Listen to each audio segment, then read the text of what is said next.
Honours third ইয়ারের একটা subject Elizabethan and Jacobian drama থেকে কিছু প্রশ্নের আলোচনা করছি এই ভিডিওতে।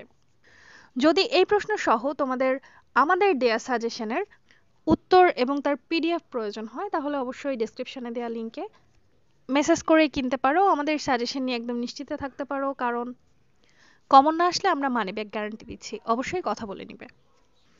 তো চলো শুরু করা যাক। এই ভিডিওতে আমরা আলোচনা করব যে প্রশ্নটা নিয়ে, সেটা হচ্ছে what are the টর্চার্স inflicted upon the duchess during imprisonment, অর্থাৎ যখন ডাচেসকে বন্দি করে রাখা হয়েছিল তখন তার উপর কি ধরনের টর্চার করা হয়েছিল। তো এই যে দ্য ডাচেস অফ মালফি রয়েছে, ইনি হচ্ছেন একজন ব্রেভ এবং নোবেল উইমেন, যে কিনা ভালোবাসাকে চুজ করেছিল over power. She secretly marriage Antonio, যে কিনা তার থেকে নিচু র্যাঙ্কের ছিল, এবং এই ঘটনা তার দুজন ভাইকে রাগান্বিত করেছিল। তার দুজন ভাই ছিল ফার্ডিনান্ড এবং কার্ডিনাল। তো তারা দুই ভাই প্রচণ্ড রেগে গেছিল। They believe her marriage has dishonoured their family, এই কারণে রেগে গেছিল। তো তারা ডিসাইড করে যে এখন একে পানিশ করা দরকার, এ আমাদের ফ্যামিলির সম্মান নষ্ট করছে। হ্যাঁ, তো তাকে একটু টেরিবল ওয়েতে পানিশ করা দরকার। But they don't kill her at once, they want to break her spirit first.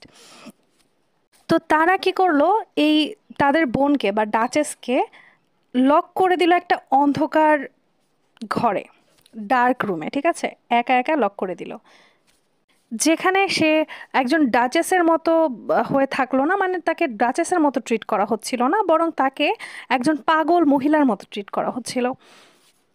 এখানেই শেষ নয়, তার ভাইয়েরা কি করলো, একটা পাগলের গ্রুপকে সেই বন্ধ রুমের চারপাশে ছেড়ে দিল, যারা সেখানে হাসাহাসি করছিল, নাচানাচি করছিল, মানে পাগলামি করছিল।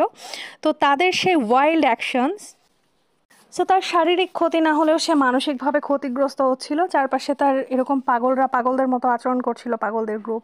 সো স্বাভাবিকভাবে সে মেন্টালি ক্ষতিগ্রস্ত হচ্ছিল, তার মানসিক শান্তি নষ্ট হচ্ছিল। The duchess stays strong but it is painful to witness. ঠিক আছে, সে স্ট্রং থাকার চেষ্টা করলো, কিন্তু এই বিষয়টা দেখা অনেক পেইনফুল ছিল। তারপরে কি হলো, বসোলা আসলো। সে এমনভাবে ড্রেস করেছিল যেন সে একজন টার্ম মেকার। তো সে তার সাথে করে কি একটা কফিন, কিছু দড়ি এবং বেল নিয়ে এসেছিল, যেটা মৃত্যুর কাজে ইউজ হয় খ্রিস্টানদের। তো সে এসব নিয়ে এসে সে অনেক ফিসফিস করে কামলি কিছু ভালো কথা বলছিল, কিন্তু সেই কথাগুলোর মধ্যে একদম ক্রুয়েলিটি ভরা ছিল। তো এই কারণে মানে সে সেখানে কফিন নিয়ে গিয়ে কিছু একটা ড্রামা করছিল। তো এসব দেখে ডাচেস ফিল করলো that her death is near. কিন্তু তার চেয়েও বড় পেইনফুল মোমেন্ট তখন আসলো যখন সে কিছু ওয়্যাক্স ফিগার্স দেখলো of her husbands and children. এমনভাবে তাদেরকে সেই ওয়্যাক্স ফিগারগুলোকে প্রিটেন্ড করা হয়েছিল যেন তারা মারা গেছে, তার স্বামী এবং সন্তান, এবং তাকে এই মোম দিয়ে ফিগার বানিয়ে রাখা হয়েছে। তো সে সেটা দেখে অনেক কান্না করে এবং সে মেন্টালি পুরোপুরি ভেঙে পড়ে, যেটা তার ভাইয়েরা চেয়েছিল। সে বিশ্বাস করতে শুরু করে যে তার সব কিছু শেষ হয়ে গেছে। And finally she strangled to death slowly and silently.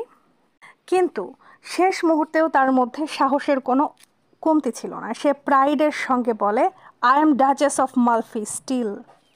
তোমরা যারা অনার্স থার্ড ইয়ারের ইংলিশ ডিপার্টমেন্টের স্টুডেন্টরা পরীক্ষার জন্য ট্রাস্টেড সাজেশন খুঁজছো, তারা চাইলে আমার চ্যানেলে থাকা সাজেশন ফলো করতে পারো। এখানে পার্ট বি ও সি এর সাজেশন দেওয়া আছে, যেটা তোমরা ফ্রিতেই পাবে। এগুলোর উত্তরের পিডিএফ নিতে আমাদের পেজে মেসেজ দাও, লিংক ডেসক্রিপশনে আছে। আর তোমরা পার্ট এ সহ বি সি এর শর্ট সাজেশন চাইলে আমাদের প্রাইম সাজেশন কিনতে পারো।